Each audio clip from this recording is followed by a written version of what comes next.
बहुत समय पहले गंगा किनारे एक छोटे से गांव में सत्यवती नाम की एक स्त्री रहती थी। वह गरीब थी, लेकिन उसकी भक्ति और अपने पति के प्रति निष्ठा अतुलनीय थी। उसका पति हरिदास बहुत बीमार रहने लगा।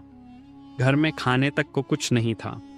सत्यवती रोज व्रत रखती और प्रभु से प्रार्थना करती, हे प्रभु, मेरे पति को स्वस्थ कर दो, चाहे मेरी उम्र उसके जीवन में जोड़ दो। एक दिन गांव में भयंकर आंधी आई। हरिदास की हालत और बिगड़ गई। डॉक्टर ने कह दिया कि अब उसके पास केवल कुछ ही पल बचे हैं। सत्यवती भागी भागी नदी किनारे पहुंची। वह नदी के बीचों बीच खड़ी हो गई और हाथ जोड़कर बोली, हे गंगे माँ, अगर मेरी निष्ठा और पतिव्रता धर्म सच्चा है तो मेरे पति की बीमारी हर लो। लोगों ने देखा, तेज आंधी और बारिश के बीच गंगा शांत हो गई। आसमान से सूर्य की किरणें उतरी। सत्यवती के हाथों का जल जैसे ही गंगा में गिरा, उसके पति की सांसें सामान्य होने लगीं। वह चुपचाप घर लौटी तो देखा हरिदास उठकर बैठा हुआ था और मुस्कुरा रहा था। यह कथा त्रेता युग की है। वह युग जब पृथ्वी पर धर्म, सत्य और मर्यादा का साम्राज्य था। राजा अपनी प्रजा का पालन पुत्रवत करते थे। ऋषि मुनि अपने आश्रमों में तप और वेदाध्ययन में लीन रहते थे। प्रकृति इतनी शुद्ध थी कि हवा में भी हरि नाम गूंजता था। इस कथा का स्थान है पावन गंगा नदी के किनारे बसा नवग्राम नामक गांव। यह गांव घने साल पीपल और आम के वृक्षों से घिरा था। सुबह होते ही पक्षियों की मधुर ध्वनि से पूरा वातावरण गूंज उठता। गांव के एक छोर पर विशाल पीपल का पेड़ था, जिसकी छाया में हर रोज गांव की औरतें दीपक जलाकर पूजा करती थीं। गांव के बीचों बीच छोटी छोटी कच्ची मिट्टी की झोपड़ियां थीं, जिनके बाहर तुलसी चौरा और गोबर से लीपे हुए आंगन हर घर की पवित्रता दर्शाते थे। गांव के पूर्व दिशा में गंगा नदी का घाट था। यह घाट बहुत शांत और निर्मल था। सुबह सुबह सूरज की पहली किरण जैसे ही गंगा की लहरों पर पड़ती, पानी सोने सा चमकने लगता। वहीं घाट पर एक छोटी सी शिव मंदिर भी थी, जिसमें प्रतिदिन घंटे और शंख की ध्वनि से वातावरण पवित्र होता रहता था। इस गांव में ही रहती थी सत्यवती, जिसके जीवन की यह अद्भुत कथा है। एक ऐसी स्त्री जिसकी भक्ति और निष्ठा ने काल को भी जीत लिया। सत्यवती गांव की सबसे सुशील, सुंदर और पतिव्रता स्त्री मानी जाती थी। उसकी आयु लगभग 24 वर्ष थी। रंग गोरा नहीं, परंतु गेहुआ था, जिसमें सूरज की पहली किरण सी चमक थी। उसके लंबे काले घने बाल हर सुबह उसके चेहरे पर आ जाते, जिन्हें वह मांग में सिंदूर भरने के बाद बड़े प्रेम से गूंथती। सत्यवती का पहनावा बहुत साधारण था। पीले या लाल रंग की सूती साड़ी, माथे पर गोल लाल बिंदी, कानों में पीतल के झुमके और हाथों में साधारण कांच की चूड़ियाँ। उसकी आंखें बड़ी बड़ी थीं, जिनमें शांत श्रद्धा और तेज साफ झलकता था। उसकी वाणी इतनी कोमल थी कि कठोर से कठोर मन भी पिघल जाए। वह हमेशा धीमे बोलती और उसके बोलने के अंदाज से ही लगता जैसे कोई भक्ति का गीत गा रहा हो। सत्यवती का स्वभाव बहुत त्यागी और सेवाभावी था। गांव की वृद्ध स्त्रियों से लेकर बच्चों तक सब उसे अपनी बेटी और मां समान मानते थे। वह दूसरों की चिंता में ही अपने जीवन का सुख मानती थी। हरिदास सत्यवती का पति था। उसे गांव में हरिदास पंडित कहा जाता था, क्योंकि वह बचपन से ही संस्कृत का अध्ययन कर चुका था और पूजा पाठ जानता था। वह गौसेवा करता, सबको यथा योग्य सम्मान देता और किसी का बुरा कभी नहीं सोचता था। उसका शरीर स्वस्थ और मजबूत था, परंतु पिछले कुछ महीनों से वह असाध्य बीमारी से ग्रसित था। उसके शरीर में धीरे धीरे कमजोरी बढ़ने लगी थी। पैरों में सूजन, हाथों में कंपन और सांस लेने में तकलीफ रहती। फिर भी हरिदास हमेशा यही कहता, सत्यवती, भगवान की जो इच्छा होगी वही होगा, तुम चिंता मत करो। वह तो अपनी बीमारी को भी प्रभु का प्रसाद मानता था। उसकी आंखों में कभी क्रोध या शिकायत का स्थान नहीं था। वह धर्म और संतोष का जीवंत स्वरूप था। नाम था रामदास महाराज, 65 वर्ष का वृद्ध पुजारी। सफ़ेद दाढ़ी, कंधों पर चंदन और भस्म की रेखाएं, रोज सुबह घाट पर पूजा करता और सत्यवती को अपनी बेटी समान मानता। वह हमेशा उसे समझाता, बेटी, तेरा व्रत और सेवा एक दिन चमत्कार लाएगी। धनवती काकी गांव की सबसे बुजुर्ग स्त्री जो सत्यवती को अपनी संतान मानती थी। गोमती बुआ सत्यवती की पड़ोसी जो हरिदास की बीमारी में उसकी मदद करती थी। ललिता सत्यवती की सखी जिसके साथ सत्यवती नदी पर स्नान करने जाती थी और व्रत पूजा की बातें साझा करती थी। कभी कभी गांव से गुजरने वाला एक साधु जिसके आशीर्वाद में अलौकिक शक्ति थी। लोग कहते थे उसकी वाणी में भगवान का वास है। इन पात्रों के कारण कथा में जीवंतता और धार्मिक वातावरण दोनों बने रहेंगे। सत्यवती हर रोज ब्राह्म मुहूर्त में उठती। अभी सूरज निकला भी नहीं होता, केवल पूर्व दिशा में हल्की लालिमा दिखाई देती थी। वह सबसे पहले अपने पति हरिदास के पैरों को छूकर प्रणाम करती और धीमे से कहती, प्रभु, मुझे शक्ति देना कि मैं आज भी आपका और सबका ठीक से सेवा कर सकूं।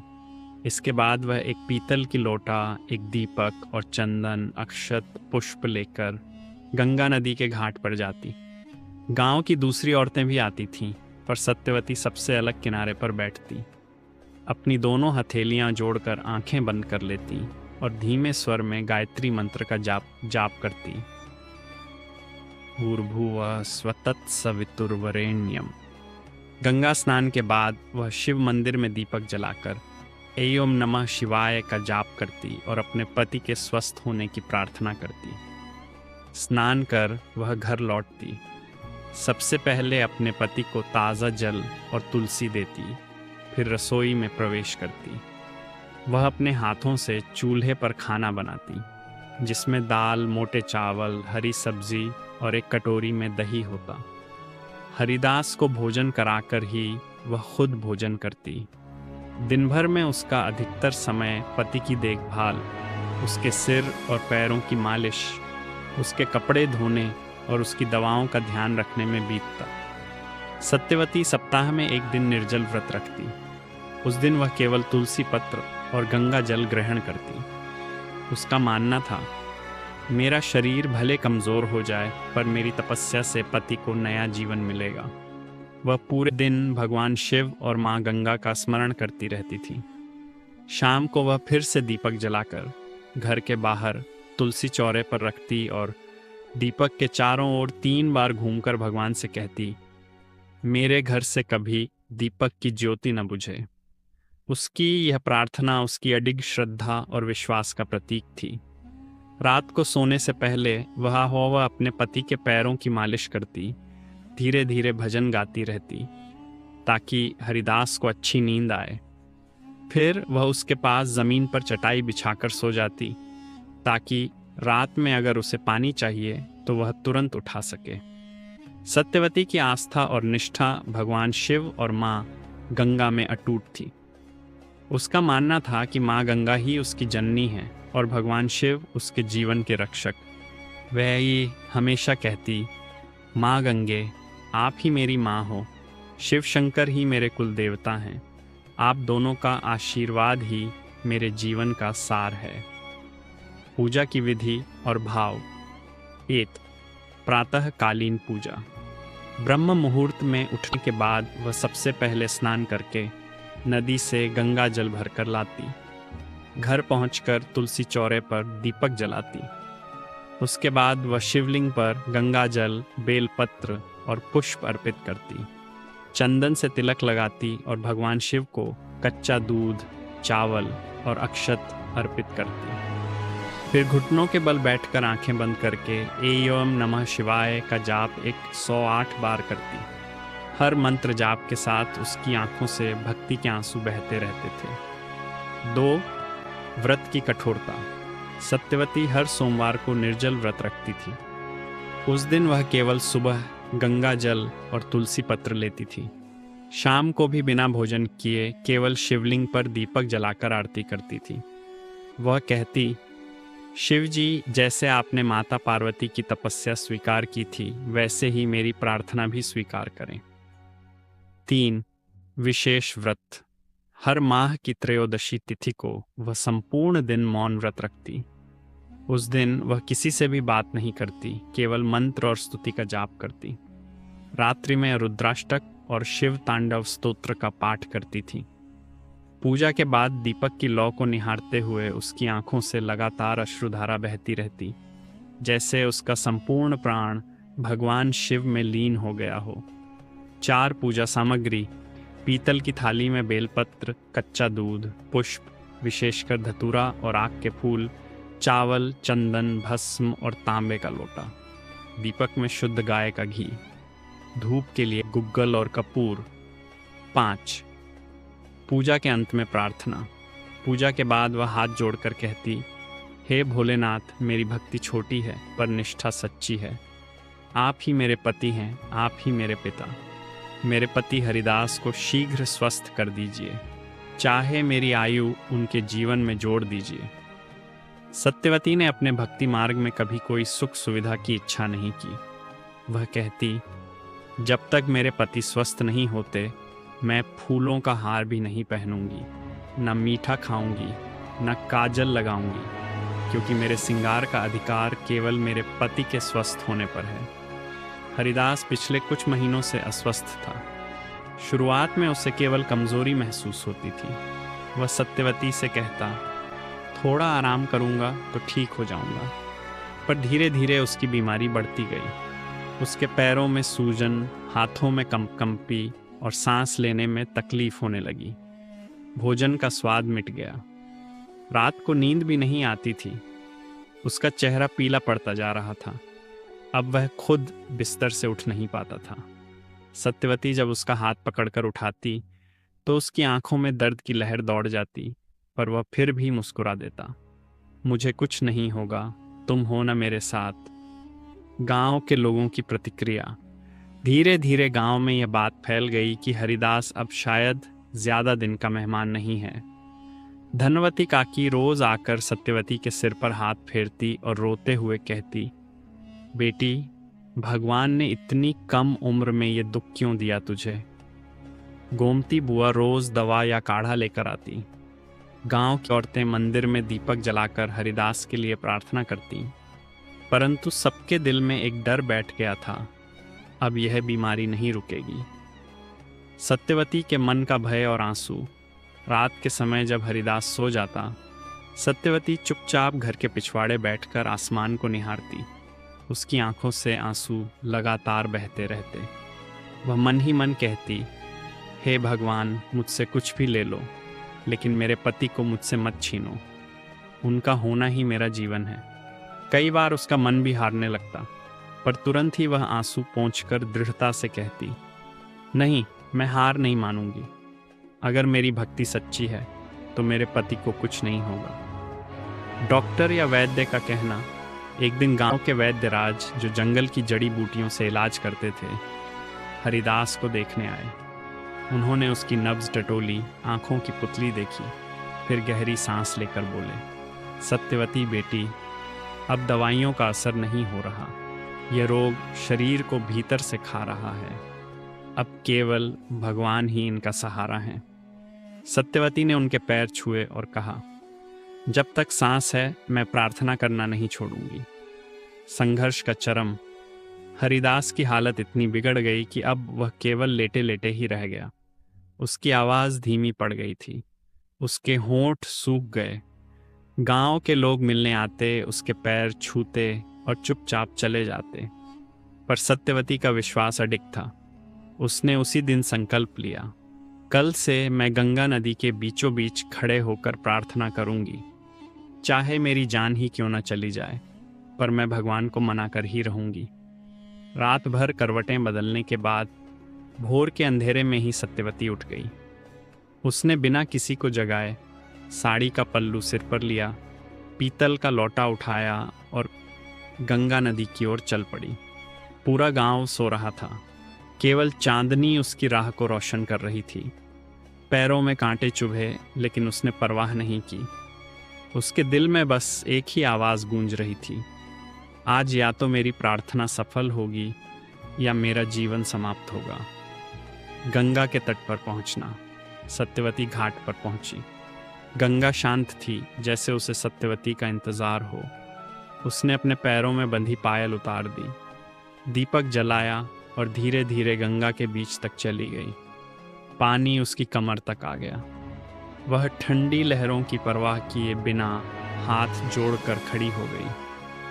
उसका श्रद्धा भरा निवेदन, उसकी आंखों से अश्रुधारा बह रही थी। कांपती आवाज में उसने गंगा माता को पुकारा, हे माँ गंगे, तुम सब पाप हरने वाली हो, तुम ही जीवन देने वाली हो। आज तुम्हारे चरणों में तुम्हारी बेटी खड़ी है। मेरा सब कुछ तुम्हारे चरणों में है। मेरी जान भी चली जाए, पर मेरे पति को जीवन दान दे दो। उसकी आंखों से आंसू टप टप कर गंगा में गिरते गए। उसके आंसू और गंगा का जल मिलकर एक हो गए, जैसे उसकी पीड़ा स्वयं गंगा माता महसूस कर रही हों। उसका दर्द और समर्पण, सत्यवती की प्रार्थना रुक नहीं रही थी। उसका शरीर कांप रहा था, पर उसका मन और स्वर और भी दृढ़ होते जा रहे थे। हे भोलेनाथ, मैं जानती हूँ आपने माता पार्वती की परीक्षा ली थी। आज मेरी परीक्षा ले लो। अगर मेरी निष्ठा सच्ची है तो मेरे पति को जीवन दे दो। चाहे उसकी बीमारी मुझ में दे दो, पर उसकी सांसें मत छीनो। आसमान की प्रतिक्रिया, उसकी पुकार इतनी करुण और सच्ची थी कि गंगा किनारे बैठी चिड़ियां भी चुप हो गईं। हवा स्थिर हो गई। घाट के शिव मंदिर का घंटा बिना किसी के छुए धीरे धीरे हिलने लगा, जैसे भगवान उसकी पुकार सुन रहे हों। सत्यवती गंगा के बीचों बीच खड़ी थी।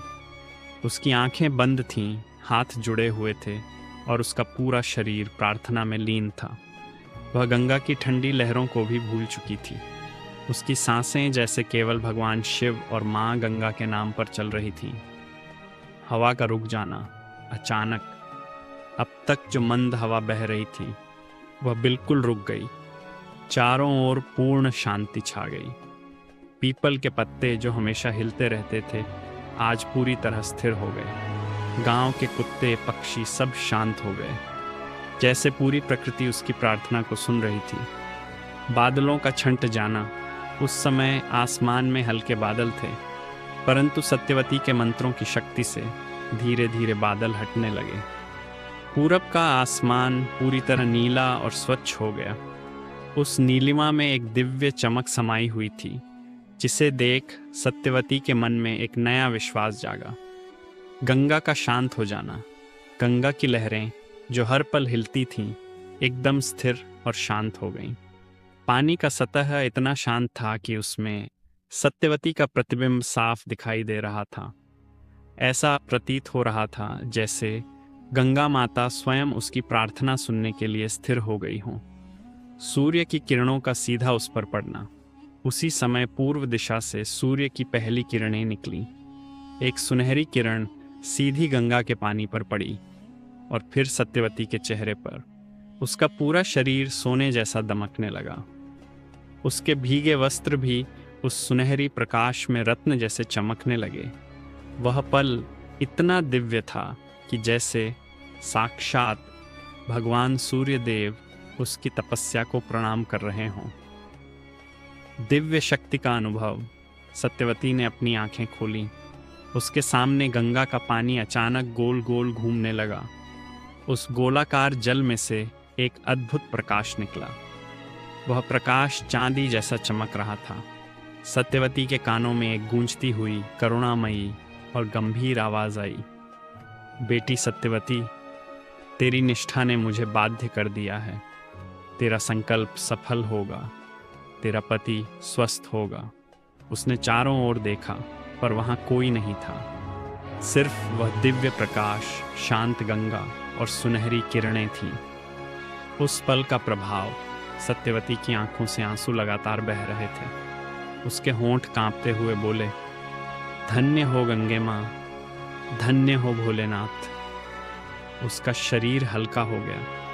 उसे लग रहा था जैसे उसकी सारी पीड़ा, भय और दुख किसी ने अपने में समेट लिया हो। गंगा में प्रार्थना और चमत्कार का साक्षात अनुभव करने के बाद सत्यवती धीमे कदमों से घाट से बाहर निकली। उसका शरीर भीगा था, पर मन शांत और दृढ़। वह धीरे धीरे गांव की गलियों से होते हुए अपने घर पहुंची। सूरज की लालिमा अब पूरे गांव पर फैल चुकी थी। पक्षियों की चहचहाहट गूंज रही थी। लोग अपनी दिनचर्या में व्यस्त हो रहे थे, पर सत्यवती का मन किसी और ही लोक में था। वह घर के दरवाजे पर रुकी। उसने गीले पांवों से चौखट पार की और जैसे ही अंदर गई, उसका दिल जोर से धड़क उठा। हरिदास का नया स्वरूप, हरिदास जो महीनों से बिस्तर पर पड़ा था, आज अपने हाथों से दरवाजे का सहारा लेकर बैठा हुआ था। उसका चेहरा पीला नहीं था, उसकी आंखों में चमक थी, होंठों पर मुस्कान थी। वह धीमे स्वर में सत्यवती को पुकार रहा था। सत्यवती, सत्यवती। सत्यवती की आंखों से आंसू बह निकले। वह तुरंत उसके पास बैठ गई। उसने हरिदास के हाथों को अपने हाथों में लेकर माथे से लगा लिया। उसके अश्रु उसकी हथेलियों पर गिरते रहे। पति का हंसते हुए कहना। हरिदास ने उसके आंसू पोंछते हुए कहा, अरे रोती क्यों हो? देखो, आज मैं खुद से उठ बैठा हूँ। ऐसा लग रहा है जैसे किसी ने मेरे शरीर में नई जान फूंक दी हो। सत्यवती, तुम्हारी भक्ति ने मुझे नया जीवन दिया है। उसकी आंखों में प्यार और कृतज्ञता के भाव थे। सत्यवती का मन भीग गया। वह कांपते स्वर में बोली, नहीं स्वामी, ये सब प्रभु की कृपा है। मैंने तो केवल प्रार्थना की थी। सत्यवती का हृदय उस पल सत्यवती के दिल में अपार शांति और आनंद था। उसने अनुभव किया कि भक्ति की शक्ति ही सबसे बड़ा चमत्कार है। सुबह होते ही जैसे ही यह समाचार गांव में फैला कि हरिदास, जो महीनों से बिस्तर पर था, आज अपने पैरों पर खड़ा हो गया है, पूरा गांव उसके घर की ओर दौड़ पड़ा। धनवती काकी हाथ में पूजा की थाली लेकर आईं। उनकी आंखों से आंसू बह रहे थे। वह सत्यवती के सिर पर हाथ फेरते हुए बोली, बेटी, तू तो साक्षात देवी है। तेरी भक्ति ने मृत्यु को भी हरा दिया। गोमती बुआ ने जैसे ही हरिदास को बैठे देखा, उनके मुंह से अनायास निकल पड़ा, जय भोलेनाथ, जय गंगे माँ। यह किसी इंसान का काम नहीं, यह तो तेरी भक्ति का चमत्कार है सत्यवती। उन्होंने सत्यवती को सती और देवी तुल्य क्यों कहा? लोगों ने देखा कि सत्यवती ने कितने त्याग और कठोर तपस्या से अपने पति का जीवन बचाया। उसने निर्जल व्रत रखे, मौन तपस्या की, गंगा में खड़े होकर प्राण समर्पण की प्रार्थना की और अपने संपूर्ण शरीर और मन को पूजा में अर्पित कर दिया। गांव के पुजारी रामदास महाराज भी भाव विभोर होकर बोले, जिस नारी में ऐसा प्रेम, ऐसी निष्ठा और ऐसी भक्ति हो, वह केवल पत्नी नहीं, वह तो सती और देवी तुल्य होती है। उस दिन से लोग उसे सती सत्यवती कहकर पुकारने लगे। गांव की स्त्रियों को क्या सीख मिली? गांव की औरतें सत्यवती के पास बैठ गईं। ललिता, उसकी सखी, ने हाथ जोड़कर कहा, बहन, तेरी भक्ति ने हमें सिखा दिया कि सच्चे प्रेम और श्रद्धा में कितनी शक्ति होती है। अब हम भी अपने मन से भगवान की पूजा करेंगे, बिना किसी दिखावे के। धनवती काकी ने कहा, नारी के व्रत, प्रेम और तपस्या में वह शक्ति है जो मृत्यु को भी पराजित कर सकती है। इस कथा से हमें यह सीख मिलती है कि धर्म और भक्ति में वह अद्भुत शक्ति है जो असंभव को भी संभव कर देती है। जब सत्यवती ने अपनी पूरी आत्मा से प्रार्थना की, प्रकृति के नियम भी बदल गए। हवा रुक गई, गंगा शांत हो गई, सूर्य की किरणें सीधी उसकी तपस्या पर पड़ी। यह सब इस बात का प्रमाण है कि जहाँ भक्ति सच्ची हो, वहाँ भगवान स्वयं प्रकट होते हैं। पति पत्नी के रिश्ते का आदर्श हरिदास और सत्यवती का रिश्ता केवल सांसारिक बंधन नहीं था, वह आध्यात्मिक मिलन था। हरिदास ने भी सत्यवती की निष्ठा और सेवा को पूर्ण प्रेम और आदर दिया। उसका यह वाक्य इस रिश्ते का आदर्श था, सत्यवती, तुम्हारी भक्ति ने मुझे नया जीवन दिया। यह दिखाता है कि पति पत्नी का संबंध केवल शरीर का नहीं, बल्कि आत्मा और प्राण का बंधन है, जो हर परीक्षा में खरा उतरता है। स्त्री के त्याग, व्रत और श्रद्धा की महिमा। सत्यवती जैसी नारी का जीवन हमें सिखाता है कि एक स्त्री में त्याग, प्रेम और सहनशीलता का सागर छुपा होता है। उसका व्रत केवल एक कर्मकांड नहीं, बल्कि उसके हृदय की पुकार होता है। जब वह सच्चे मन से प्रार्थना करती है तो उसका हर आंसू पूजा का फूल बन जाता है, हर पीड़ा उसका भोग बन जाती है और उसका हर त्याग चमत्कार का कारण बनता है। सार: जहाँ प्रेम, धर्म और विश्वास हो, वहाँ चमत्कार निश्चित है। यदि मन में सच्चा प्रेम, कर्मों में धर्म और आत्मा में विश्वास हो तो भगवान स्वयं अपने भक्तों की लाज रखते हैं। सत्यवती की कथा इसका अमर उदाहरण है। इस प्रकार सत्यवती की भक्ति, प्रेम और निष्ठा ने उसके जीवन को ही नहीं, बल्कि पूरे गांव को धर्म और श्रद्धा का मार्गदर्शन दिया। उस दिन से गांव में यह कथा हर स्त्री अपनी बेटी को सुनाती थी, ताकि उसे पता रहे कि जहां प्रेम सच्चा हो, भक्ति अडिग हो और विश्वास अटल हो, वहां मृत्यु भी जीवन का रूप ले लेती है। स्तुति: कथा के अंत में सत्यवती ने हाथ जोड़कर गंगा माता और भगवान शिव की स्तुति की। हे गंगे माँ, हे भोलेनाथ, आपने मेरी लाज रख ली। आप ही पालनहार हो, आप ही संहारक। मेरी भक्ति को ऐसे ही स्वीकारते रहना। एवं नमः शिवाय। हर हर गंगे। भक्ति गीत की पंक्ति। और उस दिन घाट पर गूंज रही थी यह पंक्ति: नारी के व्रत और प्रेम में वह शक्ति है जो मृत्यु को भी जीवन में बदल दे। अंतिम श्लोक: या देवी सर्वभूतेषु शक्ति रूपेण संस्थिता। नमस्तस्यै नमस्तस्यै नमस्तस्यै नमो नमः।